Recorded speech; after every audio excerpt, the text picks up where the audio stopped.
Bom dia, Deus abençoe muito você, Deus abençoe sua casa, sua família, que alegria ter você conosco nesta quinta-feira, dia 20 de fevereiro, sexta semana do Tempo Comum. Acolho você que chega pela primeira vez e agora peço também que você se inscreva no canal e para impulsionar esse conteúdo para outros corações, um joinha, um like e um comentário. Mas agora vamos abrir o coração porque juntos vamos ouvir e meditar a palavra do Senhor.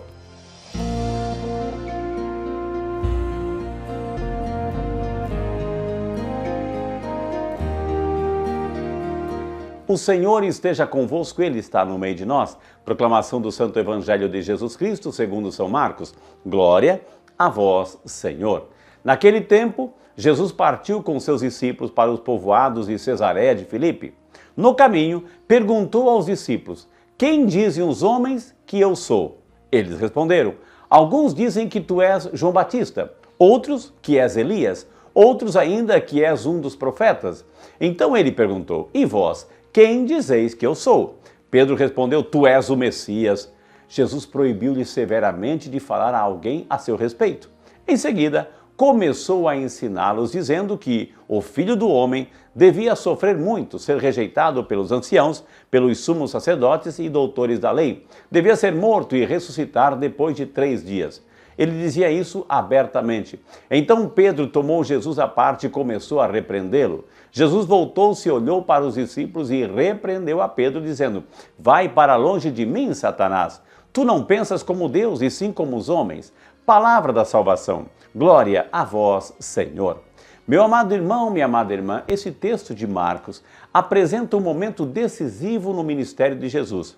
Nele, Jesus pergunta aos discípulos: quem dizem os homens que eu sou? E Pedro responde: tu és o Cristo. No entanto, quando Jesus começa a falar sobre o seu sofrimento, morte e ressurreição, Pedro o repreende e Jesus o corrige duramente: afasta-te de mim, Satanás, porque não pensas as coisas de Deus, mas as coisas do homem. Qual o grande significado desse texto? Primeiro, gente, a confissão de Pedro. Pedro reconhece Jesus como Messias, mas ainda não compreende completamente a missão de Cristo que envolve a cruz. Segundo, o caminho da cruz. Jesus revela que o caminho da salvação passa pelo sofrimento, algo que os discípulos ainda têm dificuldade em aceitar. E terceiro, o pensamento de Deus. O pensamento versus o pensamento humano, o pensamento de Deus versus o pensamento humano. Pedro representa a mentalidade humana que quer evitar a cruz, enquanto Jesus convida a olhar com os olhos de Deus, aceitando o caminho do sacrifício. 3 dicas práticas para vivermos esse evangelho no dia de hoje. Primeiro, minha gente, reconheça Jesus como o Senhor de sua vida. Assim como Pedro confessou que Jesus é o Cristo, devemos diariamente reafirmar nossa fé e permitir que Ele guie os nossos pensamentos e decisões e até mesmo nossas ações. Segundo, aceite a cruz como parte da caminhada cristã. Jesus ensina que seguir a Deus não significa um caminho fácil.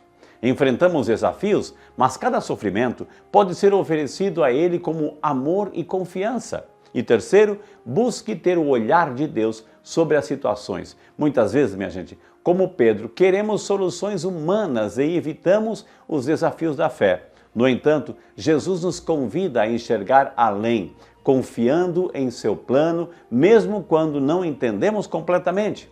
E a conclusão de tudo isso, minha gente, Jesus nos ensina, o texto de Marcos nos ensina que seguir Jesus exige mais do que apenas reconhecê-lo como Messias. É necessário aceitar o caminho da cruz, confiando nos planos de Deus acima de nossa própria compreensão. Muitas vezes, como Pedro, queremos um Cristo sem sofrimento, mas Jesus nos lembra que a verdadeira vitória passa pelo sacrifício e pela entrega. Portanto, somos chamados a confessar Jesus como Senhor todos os dias, permitindo que Ele guie nossa vida. Segundo, aceitar as dificuldades com fé, sabendo que fazem parte do caminho cristão. E terceiro, buscar ver as situações com os olhos de Deus, confiando que Sua vontade é sempre o melhor para nós. O verdadeiro discípulo não pensa apenas como os homens, mas aprende a ver com os olhos de Deus. Que esta passagem nos ajude a viver nossa fé com coragem e entrega. Amém? Mas agora eu quero convidar você a segurar com fé e com devoção esse copo d'água, porque vamos invocar uma bênção muito especial.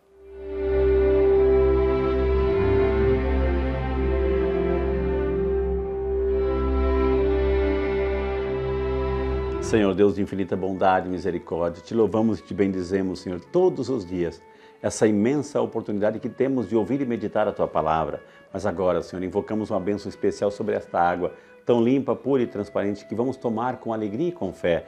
Dignai o Senhor abençoá-la e santificá-la, que ao tomarmos essa água, desça sobre cada filho, cada filha, todas as bênçãos, a saúde física e espiritual, em nome do Pai, do Filho e do Espírito Santo. Amém.